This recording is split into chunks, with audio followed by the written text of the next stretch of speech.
أعوذ بالله من الشيطان الرجيم بسم الله الرحمن الرحيم والصلاة والسلام على رسول الله وعلى آله وصحبه أجمعين. السلام عليكم ورحمة الله وبركاته. Ya ayyuhal muslimun, nous arrivons au début du Ramadan. Alhamdulillah, qu'Allah subhanahu wa ta'ala fasse que l'on arrive à ce Ramadan. Allahumma balighna Ramadan.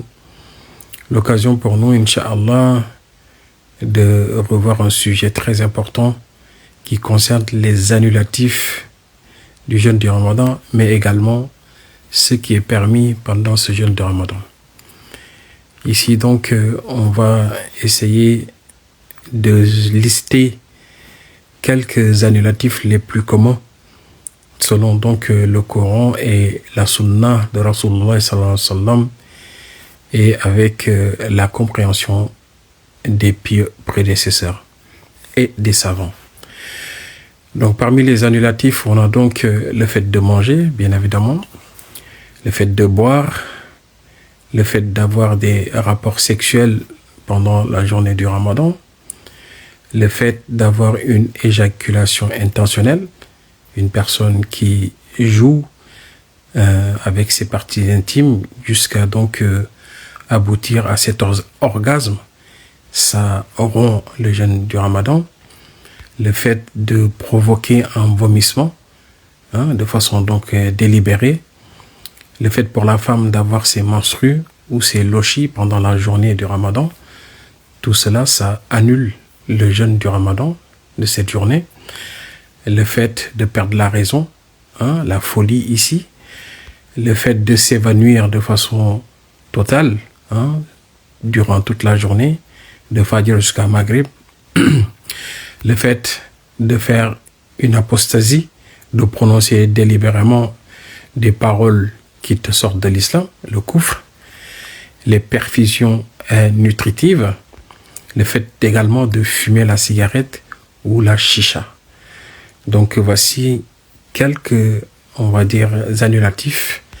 Inch'Allah, on va voir maintenant les actes qui n'annulent pas le jeûne.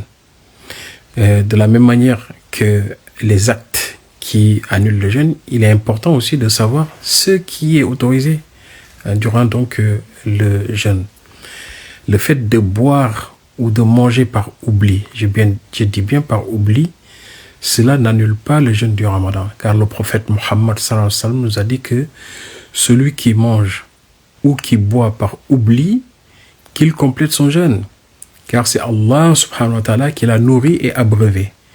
Et dans la plupart des écoles, il n'aura pas en fait à rembourser ce jour où il a bu de façon non intentionnelle.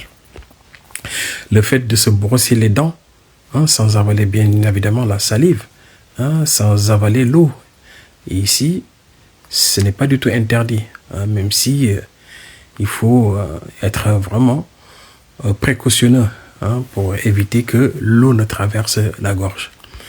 Le fait d'avaler sa salive, de manière générale, ce n'est pas du tout un acte qui annule. C'est permis. On ne parle pas ici de glaire en grosse quantité, je ne parle pas de ça. Mais le fait d'avaler sa salive de façon naturelle, ce n'est pas quelque chose qui annule le jeûne. Le parfum, l'encens, les odeurs de manière générale, les prises de sang, le fait de faire des prises de sang pour des analyses, des injections non nutritives, le fait donc de faire des piqûres, des vaccins, ce qui ne nourrit pas le corps, ce n'est pas interdit. Les pollutions nocturnes, la personne qui rêve et qui constate en fait la sortie de liquide dans ses parties intimes, cela n'annule pas le jeûne. Le fait d'utiliser la ventoline, les sprays, les inhalateurs, le fait de mettre des gouttes dans les yeux ou dans les oreilles, à condition bien évidemment que ça ne traverse pas la gorge et qu'on ne sente pas l'odeur, le goût dans la gorge, dans le fond de la gorge. Attention. Et pour ce qui est du nez, c'est à éviter, même si d'après certains savants, tant que ça ne traverse pas la gorge, ça n'atteint pas la gorge, c'est permis. Mais là, pour le nez, il faut vraiment très très faire attention. Et le mieux, ce serait vraiment de d'attendre en dehors de la période de jeûne pour donc mettre les gouttes dans le nez. L'écoulement de sang autre que les menstrues ou les lochis. Une personne qui se blesse et qui saigne, ce n'est pas du tout un motif de rupture de jeûne. Les patchs nicotine, même si de manière générale la cigarette elle est haram, mais là justement c'est quelque chose en fait qui n'annule pas le jeûne. La hijama, le don de sang, les ventouses, à condition en fait que ça n'affaiblit pas la personne. Lorsque la personne sait que en donnant du sang ou en faisant hijama, ça va l'affaiblir, dans ce cas, il lui est interdit de faire ça. Parce que lorsqu'on est trop faible, ça conduit justement à l'annulation du jeûne. Parce que voilà, on est très très faible et que dans certains cas, effectivement, on ne va pas pouvoir continuer. Donc, c'est préférable pour la personne qui est faible de ne pas le faire. Mais si la personne sait que son corps peut résister en fait à cela, donc il n'y a pas de mal. De manière générale, il faut savoir que ceux qui rentrent dans le corps ayant une valeur nutritive, ça annule le jeûne du mois de Ramadan.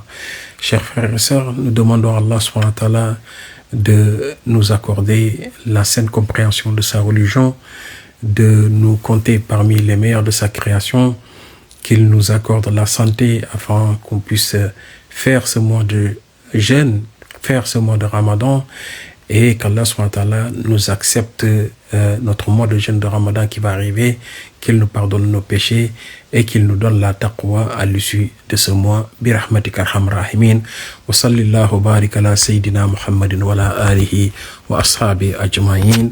Assalamu alaikum wa rahmatullahi wa barakatuh.